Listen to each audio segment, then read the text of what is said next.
Welcome to Surthrival, the podcast about befriending grief. I'm your host, Stacia Gaines. We've been talking about the importance of feeling the feels. We talked very specifically about naming our emotions and the granularity with which we need to do that. So if you recall, we talked about identifying or naming the emotion because basically you can't deal with the emotion until you identify it. You got to know what you're feeling. And that can be really kind of problematic at times because emotions can be kind of sneaky and our brains protect us sometimes. So it's important to really look at what is the emotion I'm feeling? And let me just tell y'all something else. There can be a lot of emotions happening at one time. The both and paradox says that I can be both sad and happy at the same time. And that just seems so weird, but I've just seen it so often in my own grief where I could laugh and be happy thinking about a memory about my husband or my dad, and at the same time feel sorrow that they're not around anymore. So we also talked about not holding back on those feelings, really just expressing those without judgment because there is no right or wrong emotion. That's tough for some of us to realize because some of us were taught from an early age, don't share your emotions if it's not a happy one. Keep it to yourself. But feelings are the way we experience life. So you can not express it, but you're going to feel stuff because you are a human being. If you are breathing, you are feeling. So another factor we talked about is if you fail to feel the feels, you can very easily get stuck in your grief. It's going to be a struggle for you until you admit what you're feeling and you name it and you deal with it. And another reason to feel the feels is it speeds and strengthens the neural pathways or the connections in your brain so that you can move forward. Healing and grief is a journey. It does not happen overnight or over a month. And depending on how deep your grief was and whether there was trauma associated with it, you may never totally be through with your grieving. And that's okay. You just want to always be moving forward. We began to talk just a little bit about how we might express our grief. So it's one thing to name it and say, okay, I feel angry, or I feel disappointed, or I feel hopeless. But if you don't do anything with those feelings, no matter how well you identify it, if you don't do something with it, you're going to find yourself stuck.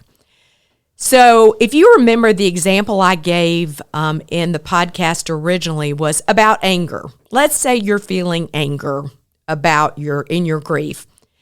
My friend Beth Tallman Miller, in her book, What Loss Can Teach Us, she talked about breaking plates, writing on the plates what it is you're angry about and tossing it at a tree. You could do a punching bag. You could do this with eggs, but a physical expression can be a very appropriate way to express anger. Now, let's say you're angry at a person. I would not recommend punching the person in a physical expression of anger. That's not appropriate. But finding a physical way to express anger can be very, very powerful, letting your body just let go of that feeling. So that's an example of a physical expression, but I really want to talk today about creative expressions. I am, by nature, an expressive and creative person. I know some of you out there listening, you may not be super creative, and expressing emotions may be hard for you. But I want to tell you why creative expressions are really powerful. Creative expressions of grief are exceptionally powerful because they use a different part of your brain. If you are just processing things in your head, some of you may be in your head a lot, but if you're just expressing things in your head, you're only using the thinking part of your brain. However, when you start a creative process, it ignites a different part of your brain. And that's really powerful at expressing things and creating new neural pathways. So I want to talk about some things that have been helpful to me in my journey. And the first one is probably something many of you are already familiar with. Some of you may already do this, but journaling, writing things down. What do I write down? I've heard people say, yeah, I'm kind of interested in journaling, but I open my notebook and I hold up my pen and I'm like, what am I going to write? So some things that you could write just facts. This happened. You could write about feelings. This is how I felt about it. You could write about your fears. I am concerned about this. I have questions about this. One of the things that I did very early after my husband's death is one day I was at the beach and I was sitting by the pool and I had all of these questions about why. Why did my husband take his life? And in the case of suicide, the survivors are left with all kinds of questions and what ifs and guilt and shame. And it was important for me to get it out. But you know what, y'all? Before I started writing, I said to myself, I said, Stacia, you're going to write down everything you think, every why question, every what if that you've thought of. But at the end, you're going to let it go. This was so powerful. I can't even tell you. Because anytime my brain would go back to, well, what if we had ... What if I hadn't said ... What if I had done ... Instead, I just put it all out on paper. And anytime I try to go back to that, I'd be like, nope, you wrote it down. You know that there was nothing you could have said, done, not said, not done that would have changed this outcome. You are free from the guilt. But it required writing it down and facing it. So writing things is really important. Another thing that can be really, really helpful in the grief process is writing a letter. Maybe you write a letter to the deceased person, to your loved one. Maybe that letter talks about how sad you are that they're not here anymore. Maybe that letter shares news of things that have happened since their passing. Maybe that letter tells them how mad you are at certain things. It doesn't have to make sense. Sometimes our emotions don't really make a lot of sense.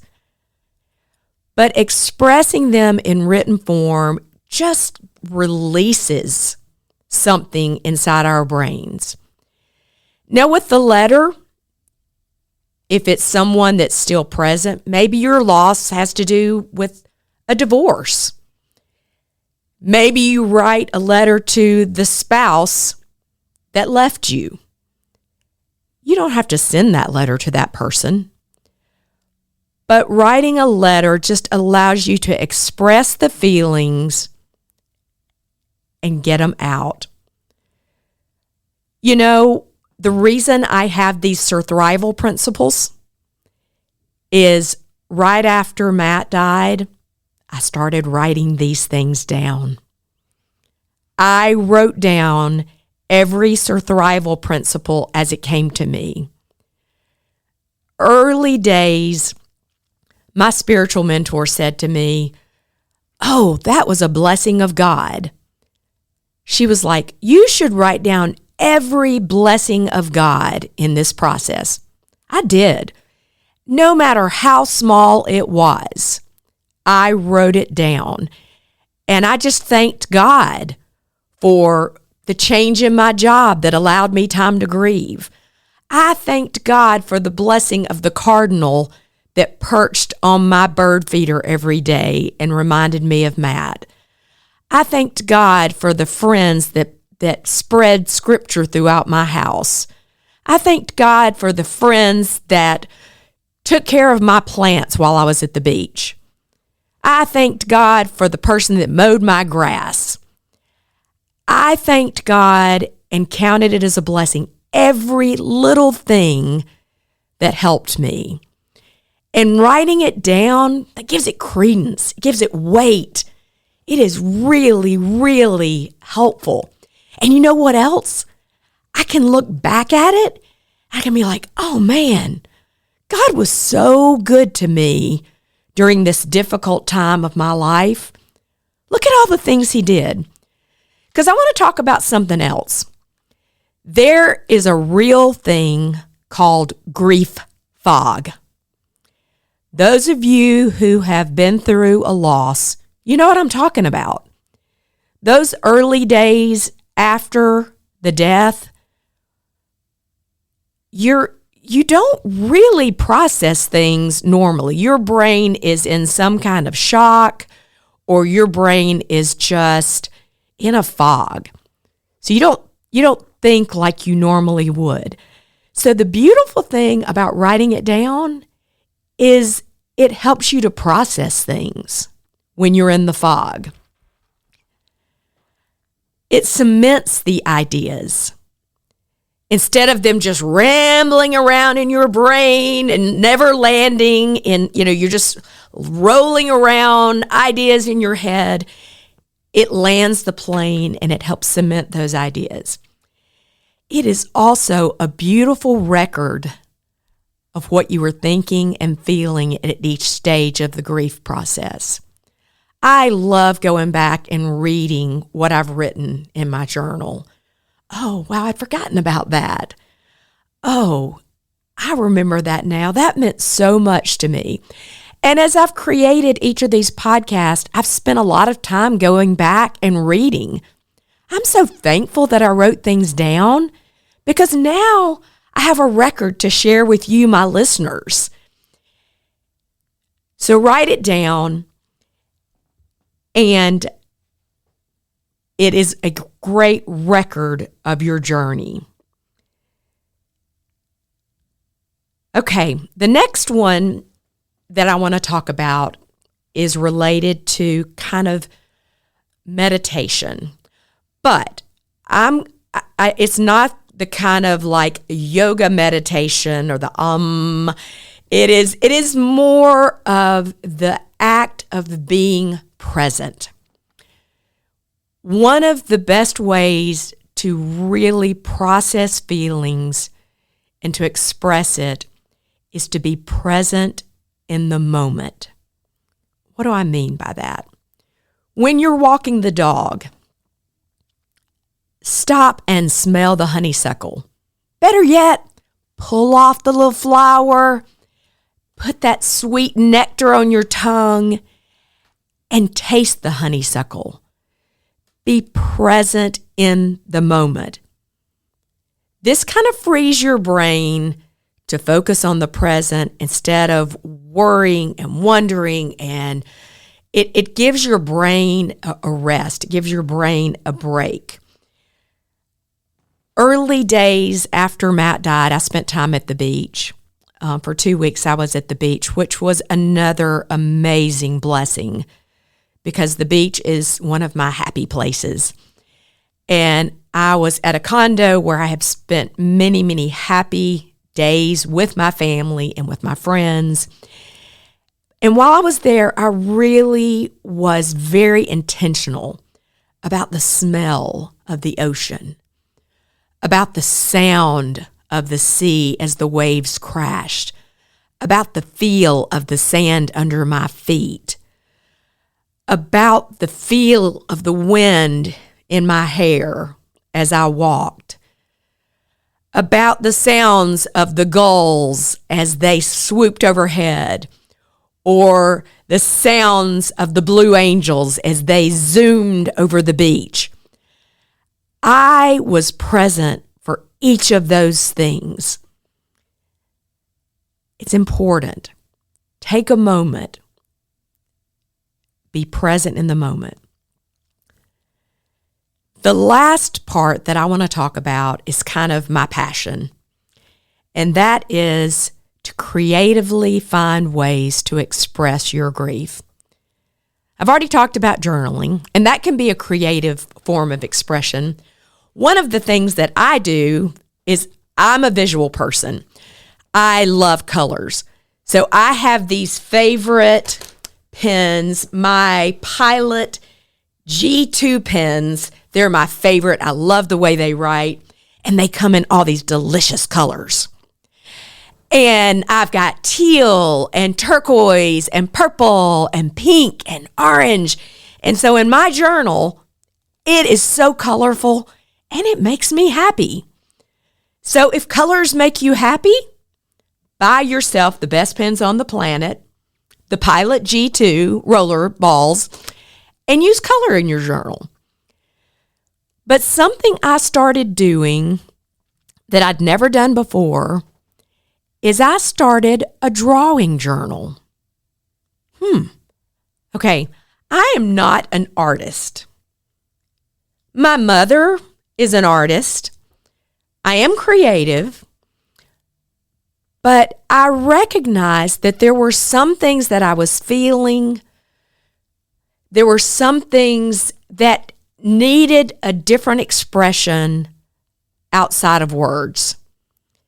And as I mentioned, I'm a very visual person. And so I would read a scripture passage, or I would read a part in a book, or I would hear something in a podcast, or I would think of a phrase and I would be like, what's a visual representation of that? And so I would simply start drawing, or I would write it, but with a more visual, like I would use a different font or different colors. I got watercolors. I bought colored pencils. When I've taken trips, I've actually taken my drawing journal with me and my colored pencil, and I've sketched out on top of a mountain. One of my favorite drawings is I went to California with a dear friend, and I sketched her back as we sat on top of this beautiful mountain in California. I sketched her backpack, details of the backpack. There's something about drawing where you have to focus. You have to focus on the details of that backpack, the colors of the jacket, the texture of my friend's hair, what's beyond her, what do the rocks look like that she's seated on. And when you focus, it just ignites a different part of your brain. It is so amazing. And you know what else? I've gotten better. I'm a lot better now. Like, I look back in my journal and I'm like, oh my stars. Like, I was really pretty bad at the beginning. But every time I would think, that's not really that great, Stacia, I would think to myself, that's not the point. It's not the point to be a beautiful drawing. The point is to express what I'm feeling and thinking in a visual form. So if you have any interest in drawing, or even if you don't, I just encourage you to try it. It's a lot of fun, and you get in the moment. You get in the movement of drawing. So here's something else about it. I mentioned earlier that it's kind of a record of our journey. I love to look back in my drawing journal and see pictures from California, things that I drew from the plane window of the Salt Lakes flats. But you know what else? I have absolutely loved sharing my drawing journal with friends and strangers. Now, I'm an extrovert, and this may not be something that you want to do, but it has been so cool to sit down and say, hey, would you like to look at my drawing journal? And then explain kind of what was going on with you and who that was and when that was and what you were feeling and thinking. What a beautiful way for someone to get to know you and to see what's in your head in a visual form. So I highly, highly recommend a drawing journal. Okay, so maybe you don't want to draw, but how about poetry? Are you a poet? How about music? You could compose music. You could sing music. You could express yourself in lyrics or in actual writing of music. You could dance. Dance like no one's watching, right? I'll be honest, sometimes when I'm having a day when I'm kind of sad, I will turn on some happy 80s music and I have a dance party in my living room, and only my dog Shelby sees it.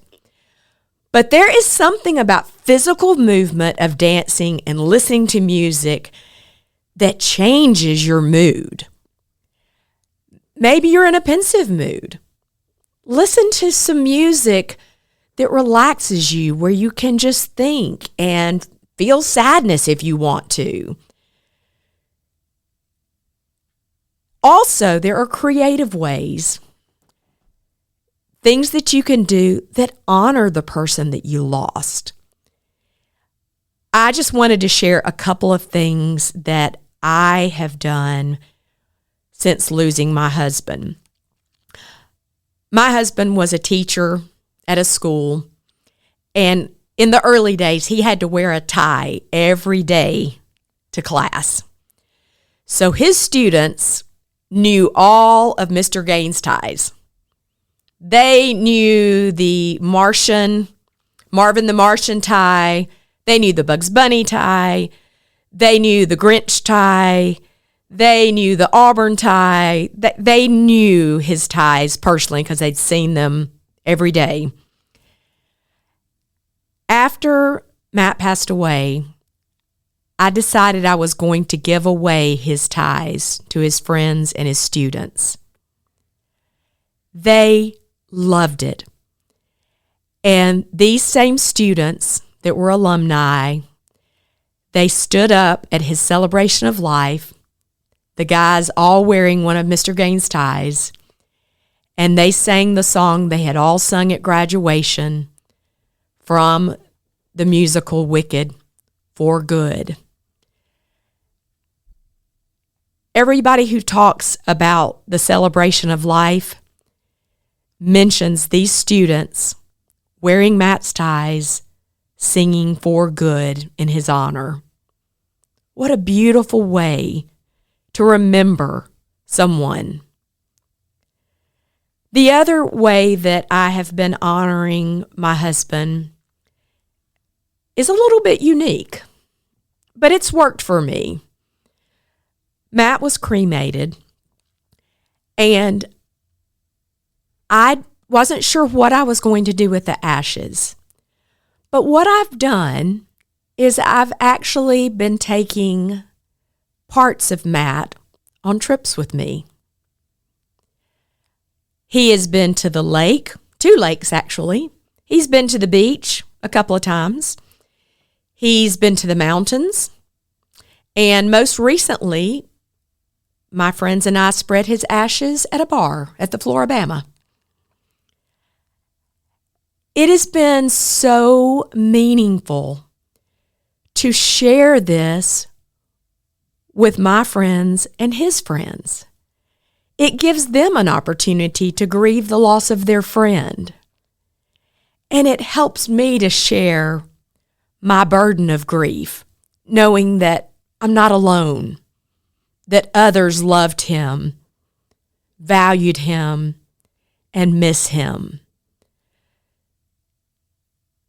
Some of these creative expressions of grief have been the most meaningful things to me. After you've named the emotion, after you've dug deep and you've really tried to figure out what you're feeling and unpacked it, find an appropriate and creative way, probably ways, to express this grief. It is powerful and it is beautiful. Express yourself. Thank you for listening to Surthrival, the podcast about befriending grief. My hope is that something you've learned today has piqued your interest and you can take a baby step in your own healing journey. I would love to hear from you. To send me a message or even tell me your story, go to surthrivalpodcast.com.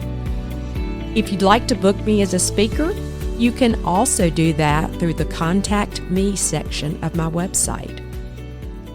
Please follow me and tell your friends.